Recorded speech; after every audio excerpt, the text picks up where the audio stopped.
Hello everyone, कैसे हैं आप लोग। आई होप सब अच्छे हैं, सब सेफ हैं, सब घर पे हैं।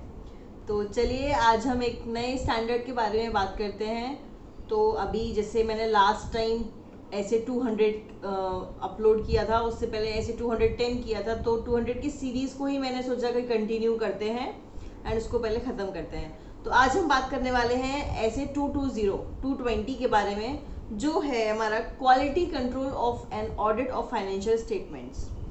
तो जैसे हमारा टॉपिक है quality control of an audit, तो हम जब ऑडिट करने के लिए जाते हैं तो कुछ ऐसे मेजर्स होते हैं, हमें देखना होता है कि हमारा जो ऑडिट है वो क्वालिटी हो।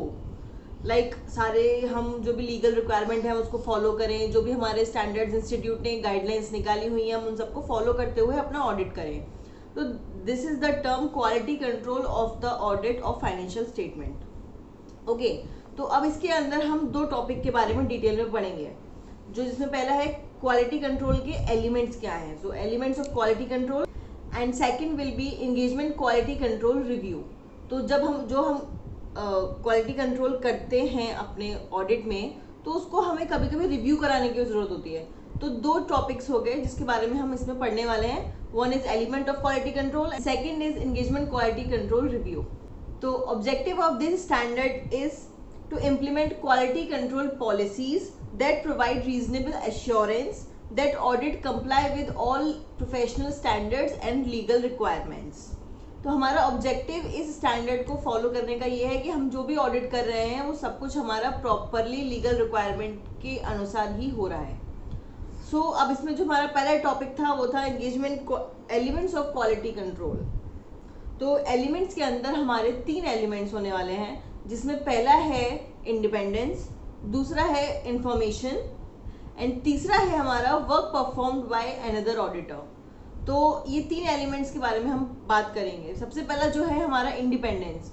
तो इंडिपेंडेंस से हमें जनरली क्या समझ में आता है कि ये तो हम आईपीसीसी से पढ़ते हुए आ रहे हैं कि ऑडिटर को इंडिपेंडेंट होना चाहिए, अपने काम में विदाउट एनी बायसनेस उसे काम करना चाहिए। तो वही यहाँ पे भी है हमारा। तो अगर हम उसको प्रॉपर लैंग्वेज में पढ़ेंगे तो उसमें ये है हमारा इंडिपेंडेंस में हम ये करेंगे कि हमारा जो हम जब ऑडिट करने गए हैं, that is like engagement partner जब ऑडिट करने गया हुआ है, तो is there any threat to independence जो उसे दिखा हो वाइल जब वो गया है, not after starting the audit, before starting the engagement partner को लगता है कि हमारे इंडिपेंडेंस को थ्रेट है कि हमें कंपनी की मैनेजमेंट जो है वो काम ठीक से नहीं करने देगी, हमें वो डोमिनेट करने वाले हैं। तो हमारे इंडिपेंडेंस को अगर कोई थ्रेट है तो हम उसको लुक आफ्टर करेंगे। तो जो अगर थ्रेट हमें मिलता है तो हम उसको अवॉइड करने के लिए क्या कर सकते हैं, उसको रिड्यूस करने के लिए क्या कर सकते हैं, वो हम देखेंगे। अगर हम उसको रिड्यूस कर पाए या ख़त्म कर पाए तो reduce to an reasonable assurance level, कि वो इतना तो रिड्यूस हो जाना चाहिए कि हम एक अनबायस्ड अपना रिव्यू दे पाए ऑन द फाइनेंशियल स्टेटमेंट्स। और अगर हम उतना लेवल तक उसको कंट्रोल नहीं कर पाते हैं then we need to withdraw from that engagement. तो इसीलिए ये हम इंडिपेंडेंस का देखेंगे कि हम जब एंटिटी में जाएंगे ऑडिट करने के लिए तो we can work with independence और नॉट। ऑलराइट, तो हमारा सेकंड जो एलिमेंट है वो है इंफॉर्मेशन। तो इसके अंदर है if any information is found by the engagement partner, जो अगर हमें पहले मिल जाती बिफोर स्टार्टिंग द ऑडिट तो हम एंगेजमेंट से विड्रॉ कर लेते हैं। तो ऐसी कोई इन्फॉर्मेशन अगर उसको मिल रही है तो वो आगे क्या करेगा। तो अगर हमें ऐसी कोई इन्फॉर्मेशन मिलती है during the process of audit कि अगर वो हमें पहले पता चल जाती इन द बिगनिंग ओनली तो हम विड्रॉ कर देते, तो उसको वो एक जो है TCWG लेवल तक लेके जाएगा और डिस्कस करेगा टू रिड्यूस दैट प्रॉब्लम कि क्या है। तो इसमें हमारे एग्जाम्पल्स कुछ कंसिडर करते हैं हम कि एग्जाम्पल्स ऑफ इंफॉर्मेशन क्या हो सकते हैं कि हमें विड्रॉ करने की ज़रूरत हो जाती अगर हमें वो पहले पता चल जाता। तो जिसमें हमारा पहला इन्फॉर्मेशन हो सकता है कि जो हमारा की मैनेजमेंट है या TCWG है वो वो इंटीग्रिटी से काम नहीं कर रहा है, they are not honest in their work. वो जो भी फाइनेंशियल स्टेटमेंट्स बना रहे हैं उसमें कहीं ना कहीं दिक्कत है, वो अपना बायसनेस से उसको बना रहे हैं। तो पहला हो गया इंटीग्रिटी ऑफ प्रिंसिपल ओनर्स की मैनेजमेंट एंड TCWG। तो हमारा सेकेंड इन्फॉर्मेशन एग्जाम्पल हो जाएगा कि whether members of engagement team are capable enough to work accordingly और नॉट, कि वो ठीक से काम कर कॉम्पिटेंट है कि नहीं, कैपेबल इनफ है कि नहीं, उनकी एजुकेशन उतनी है या नहीं है, उनके पास उतना एक्सपीरियंस है कि नहीं है कि वो पूरा ऑडिट एंगेजमेंट जो है वो प्रॉपरली कर पाए। तो सेकंड, अगर हमें ये इन्फॉर्मेशन पहले मिल जाती तो हम इस एंगेजमेंट को लेते ही नहीं, हम उसको विड्रॉ कर लेते या हम उस ऑडिट के लिए जाते ही नहीं। तो ये हो गया हमारा सेकंड एग्जाम्पल। नेक्स्ट एग्जाम्पल हम ये ले सकते हैं कि एंटिटी जो है वो जो भी उसकी लीगल रिक्वायरमेंट्स है उनके साथ वो कंप्लाई नहीं कर रहे हैं, तो compliance with legal requirements missing है, तब जो है ना हम उसको विड्रॉ कर लेते हैं, अगर हमें ये पहले पता चल जाता कि एंटिटी जो है लीगल रिक्वायरमेंट के साथ काम नहीं कर रही है। और इसमें फिर हमारा लास्ट हम एग्जाम्पल फोर्थ क्या दे सकते हैं कि हमें और कोई ऐसा सिग्निफिकेंट मैटर मिलता है जो हमें डिस्कस कर लेना चाहिए था पहले ही, और अगर वो फॉलो नहीं होता तो हम विड्रॉ कर लेते हैं।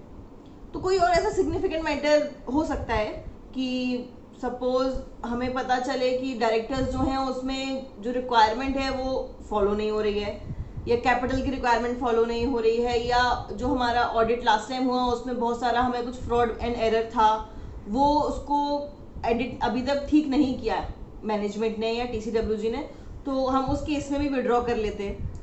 तो ऐसे बहुत सारे एग्जाम्पल्स हो सकते हैं कि अगर हमें पहले ही पता चल जाता ऑडिट से तो हम उसको विड्रॉ कर लेते हैं। तो ये हो गया हमारा second element of quality control. अब हम आते हैं अपने थर्ड क्वालिटी कंट्रोल एलिमेंट पे, जो है review of the work perform by another auditor.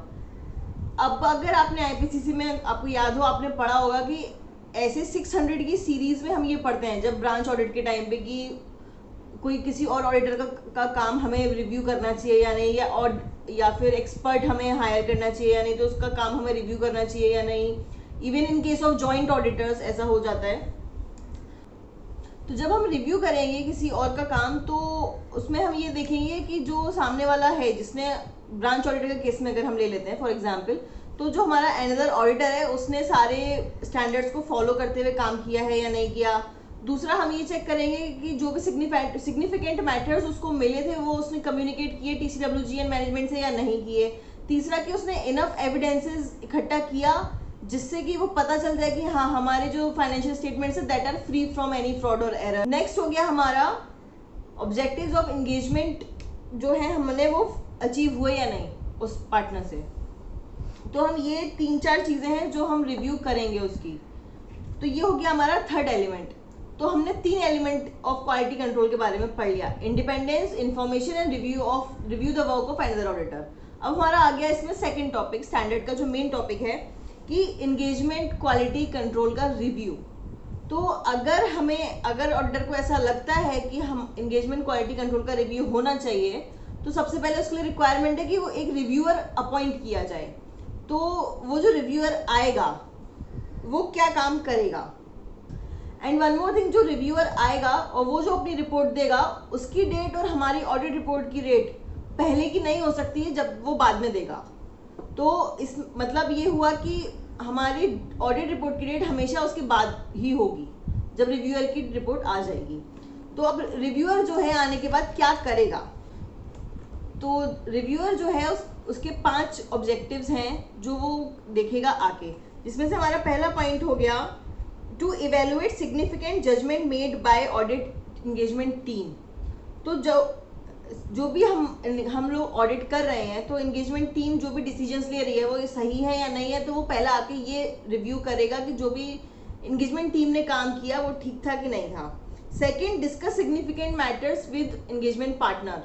तो अगर उसको कोई ऐसा मैटर दिखता है कि हाँ कहीं पे कंप्लायंस में कोई प्रॉब्लम हुई है, तो वो एंगेजमेंट पार्टनर से वो डिस्कस करेगा। थर्ड, इसमें हो जाएगा review of financial statements and proposed auditor report.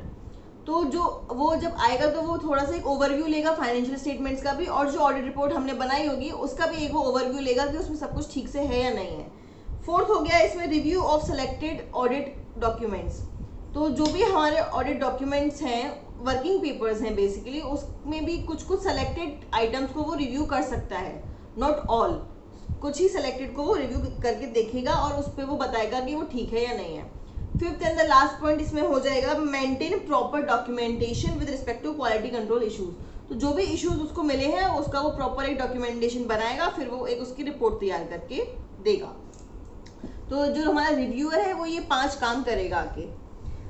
तो इस स्टैंडर्ड में जो है गाइज बस इतना ही है कि हमने जो पढ़ा क्वालिटी कंट्रोल रिव्यू क्या होगा और क्वालिटी कंट्रोल के एलिमेंट्स क्या हैं। बहुत छोटा सा स्टैंडर्ड है, ज़्यादा बड़ा नहीं है, तो इसीलिए बहुत इजीली ये हो गया होगा, आई होप सो।